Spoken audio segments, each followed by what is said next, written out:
want to welcome you guys back to another episode of 222, and it is officially 222, and I thought I'd shoot this intro outside because the one I did the other night that matches the rest of this video was just awful. So I hope you guys get something out of this video, and thanks for watching. I wanted to come to you guys today and kind of give you some statistics that I was talking about in the last video. First of all, if you haven't watched that first video and you're kind of wondering who we are, what we're about, why we have the name 222, where that came from. It comes from 2 Timothy 2:22.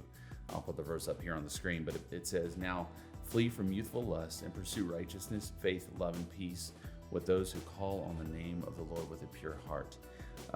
That is our core verse of this ministry. And I mean, there's obviously other verses that go along with this, but that's kind of our main focus. And as we go along, I'm sure we'll be building on other verses that in the Bible that talk about how to get away from, all these stupid addictions that we have in our life.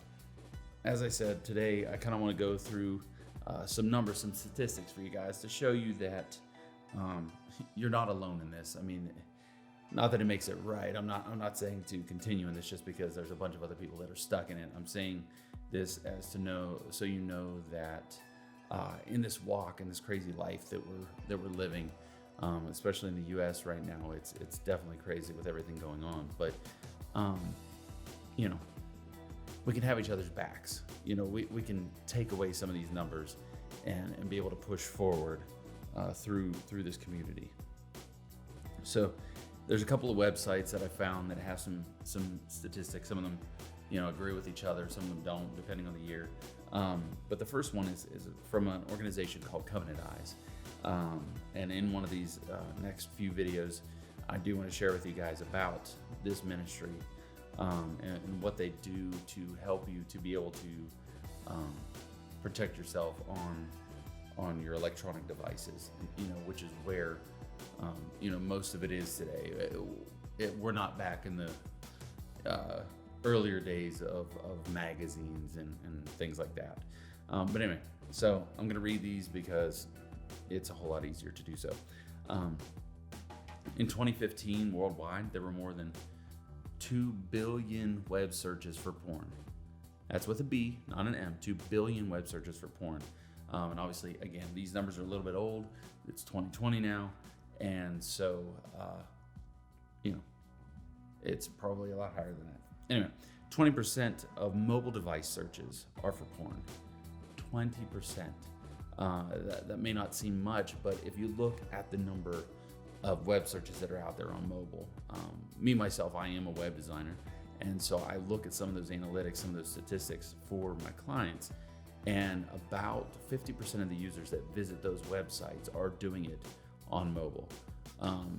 So I mean, it's becoming the next thing. It used to be a desktop, then a laptop, and now we carry around these mini computers in our pockets everywhere we go. And so we get alone time. It's something we can try to be very, very private about, and it can lead us down a path that can be very, very dangerous. And so we have to be very careful with what we do with those. The next one says that 90% of boys and 60% of girls are exposed to internet porn by the age of 18. Again, this is from 2015, and in 5 years, a lot of things can change. You guys can see that, obviously, how this country is just digressing, I'd say, with, especially away from Christianity. And also, kids are getting older at a younger age. So, kids have to grow up faster with everything that they're exposed to, everything that's out there. Just in general. I mean, there's stories that I hear from the local schools and just the age that they're talking about this kind of stuff is just, it blows my mind. So we just need to be praying for our kids. That's, the main thing. 56% of divorces involve one spouse, typically the man, having an obsessive interest in online porn. So, what that's saying is that, when a guy starts looking at pornography, it is a false way of looking at what a relationship should be, what a marriage should be. And so whether you're married or not, that stuff gets in your brain and it sticks in your brain. And then you bring that into your marriage, and it's like it can wreck it, because your wife is not that person. Your husband is not that person that you're seeing in those videos or reading in those books.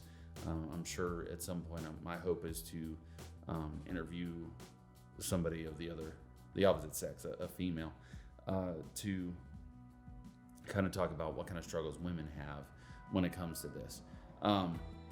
But anyway, like it says, it's typically man, but one thing leads to another, and then that can lead to a divorce over something that can be prevented if we just, break away from this addiction and let Christ fill us and take this over.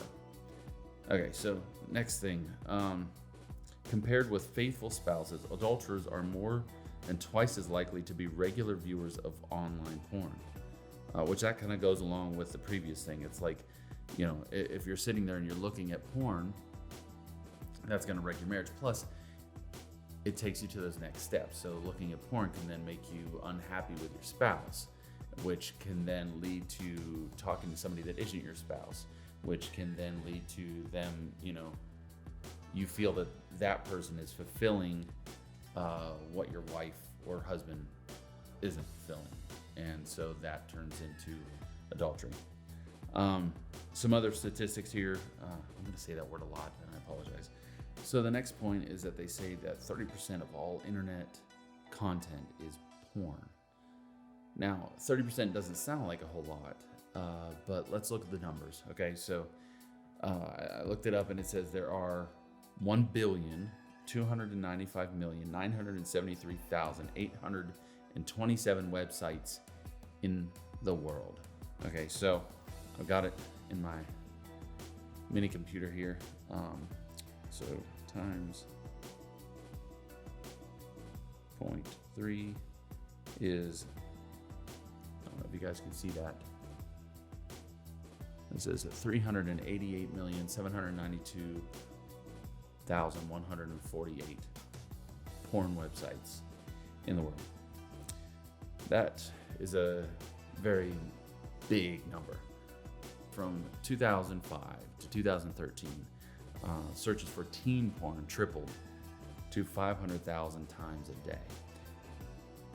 This one hits me right here because a few reasons. Number one, I have daughters, and so the thought of teen pornography, knowing that there's teenagers out there that have been stripped from their families, taken, stolen, and put into this traffic ring where they get abused, they get beat, they get, all of this, and then it's just sold. It's sold for people to make $1 on somebody else's life. It really sickens me.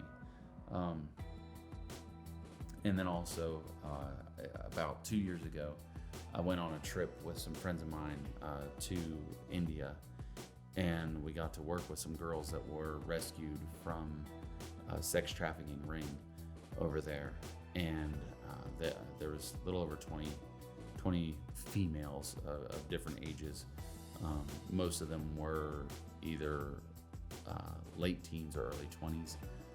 Some of them were a little bit older than that, but we got to work with them and hang out with them and just talk with them and kind of hear some of their stories, those that could share or would share, which wasn't much, but we got to hear a little bit. But we try not to focus on that. We focused on more of getting the opportunity to make them smile, play games with them, do crafts with them, anything that we could do just to make them smile. And oh my goodness, that was one of the best feelings, to be able to do that and to just show them God's love and show them that they're worth way more than just being sexual beings. They are humans. They've got a purpose in this life. So it was beautiful to see that we could be a part of that change in their life. So that's all the statistics I've got for today. I said it again, statistics. So that's all the information I got for you for today. I'm sure, like I said, there will be other informational videos that we're going to put out there. Hopefully, again, one of the next ones that we do are going to be about getting into Covenant Eyes and showing you guys what their apps and their programs and everything can do for you guys to help you be able to have accountability in what you're looking at while you're on the internet, while you're just browsing, so that you don't end up in those bad spots. I won't give too much about it because we'll, again, get into all that detail later. Okay, so the whole point of this, again, was to just show you guys that there's a lot of garbage out in the world. And so my goal, and hopefully your goal, is to make a dent in getting rid of some of this. Because if we can get rid of some of the demand, it'll hopefully get rid of some of the supply. And that we can, get some of them girls out of being trafficked, out of slavery. It truly is modern day slavery, and we can make a difference in this world, and through the gospel of Christ, that we can do all of this. So share this video with others, and hopefully we can build a community out of this. Not because it's about numbers, but it's about lives being changed, right? Also, I do want to mention though, in the box below, I'm going to put a few links. Number one, I do want to mention our website. It is 222.org, not all numbers, it's TWO, number 2.org.